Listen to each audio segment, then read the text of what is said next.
Good afternoon, everyone. Welcome back to Dojo Live. Today's Monday, March 1st. We're in March already, March 1st, 2021. This is the recap show. I'm Tulio Sergusa, broadcasting live from Southern California. And I'm joined by Carlos Ponce from Cuernavaca, Mexico, and Kim Lantis from Wyoming. Hi, Kim. No, Welcome back. I switched it up this Where are week. you now? I'm currently Montana? in Billings, Montana. Montana. Yeah, there we go. Well, I had it right 2 shows ago. That's Carlos, right. what are you doing? You're muting yourself? Carlos Carlos channeling lives his muted. inner Amazon box. Okay, so we had 2 shows last week, and we're going to recap them in 10 minutes. 10 minutes, folks. So, Or less. No more. or less. The Confidential Cloud, New Frontiers in Data Security with Ayel Yogev, who is the CEO of Anjuna Security.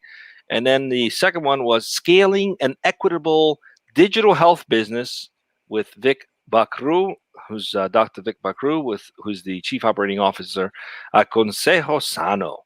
So both good shows, very different conversations, right? Oh, yeah. But ultimately, it's all about tech here. It's what we do. So let's talk a little bit about the show with Ayel, the Confidential Cloud. Anything come up for you guys for that show?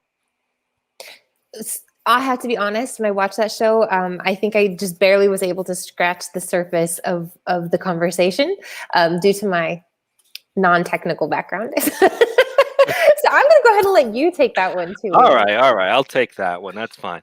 It was interesting because Yeah, you're the only one.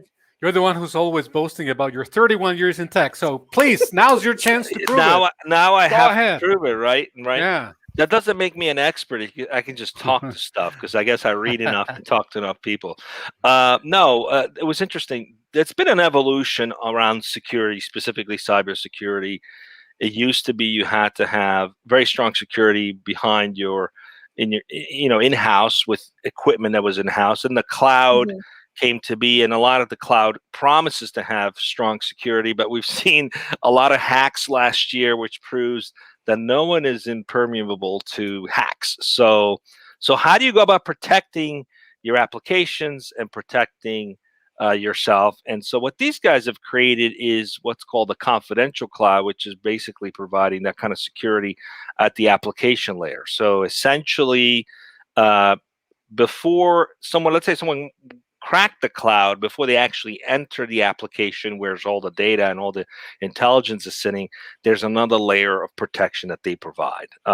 There's a lot more technicalities behind that, but that's as close to keeping it simple as I possibly can. But yes. Yeah. So check it out if you missed it. Those who are developers who understand the challenges about securing applications, specifically applications that run on the cloud, will thoroughly appreciate and understand why Anjuna Security is a great offering, because they're offering another layer that gives you, the developer and the user, more control at the application and certainly layer. for something that's not going to be going away, right?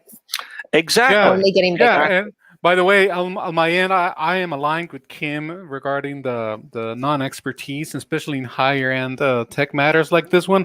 However, there's something that was discussed that I remember that we discussed also about this the role of the developers, of the engineers in security matters, and we also discussed the what's this called, the love-hate relationship between developers and security. So, and how in the end everything needs to pan out in a way that is going to work for all parties involved in terms of security.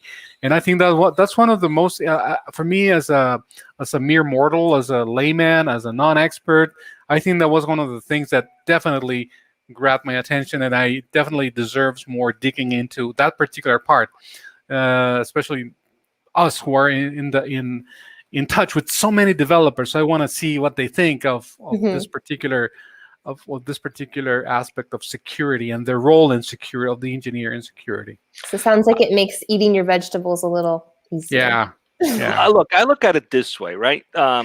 Designers have to eventually evolve to understand you can't just design cool applications that can't be coded, right? It's not, you're not designing stuff that looks cool at the Guggenheim. It has to be functional. You got to be able to use it. So they've had to adapt designing with intention, right? Where developers can actually code what's being designed. So that's been an evolution over the years.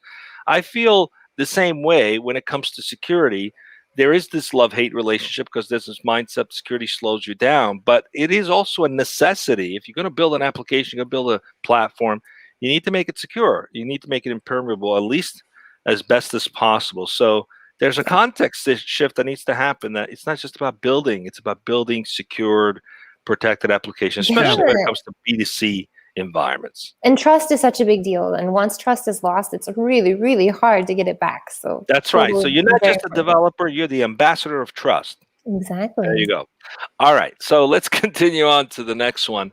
Scaling an equitable digital health business. I really love speaking with Dr. Vikram because, first of all, they're really doing something that's meaningful, making healthcare solutions available to the less fortunate, and really making it equitable for everyone. What came up for you guys with that show?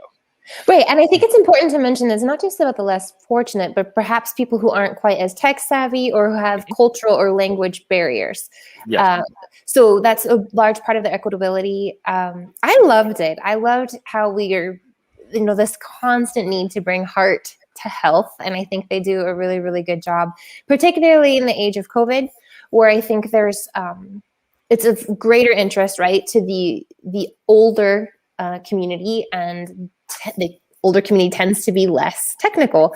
And so it's a really easy way for them to basically understand all of the offerings of their insurances, I believe particularly like Medicaid, Medicare, and just sending out these messages and this, did you know, and you have availability to this, and you're covered for that, and which I think is really great because it allows for people to get the healthcare that they already have the right to, and just understanding take advantage of it. And I just thought it was really beautiful, and I love how they are very usability conscious. I think keep it simple, stupid, right? KISS, I think, was really applicable there, and really great guy. You can tell that he loves what he does, and I think finding meaning in what we do is essential. Yeah, and also one of the things that definitely. How much time do you have, by the way, guys? We have 2 minutes. Yeah, okay. One of the things that definitely I found particularly interesting was the way that Dr. Bakru described his involvement with technology as a non-technologist by nature. So, and how he made it very clear that it was not a matter of someone, be it a doctor or some other professional in the health space, saying, oh, I have this idea for a business. Let's get into tech. He made it very clear that it's not like that. That it's a journey that kind of builds up with time as you become aware of A, technology, B, the needs of the people that you serve. So there's a combination of factors that starts piling up, and then you realize, wait a minute, I think I'm in business in tech, right? And then, but you bring your expertise, you bring your spirit, your scientific spirit into the tech world, and then suddenly you're an entrepreneur. So that's what definitely, how he described the process, I found it very, very interesting. And I think it could shed some light into a lot of health tech professionals. Yeah, and it's a great example for other entrepreneurs. See if you could help consumers get access to the extra mile, right? It's, they talked about advocacy. You might have Medicaid, Medicare, but, there's additional services that are available, like even taking you to do a screening, or for diabetes, where they do something where, they have to get maintenance to their feet. There's so many other things that are available that through advocacy you can get access to. So congratulations to them. If you haven't seen the show, check it out. Great example. 30 seconds. Both of these answered some amazing questions about the wisdom of growing a business. Check that out. You have to check out the show to get the answers. What do we got coming up next week? This week, sorry. This week, Tuesday, Ty Caldwell with Share, and Thursday, Darius Santos with Dub. It's all right there on the website. Go check it out and don't miss it. That's it. 9:40.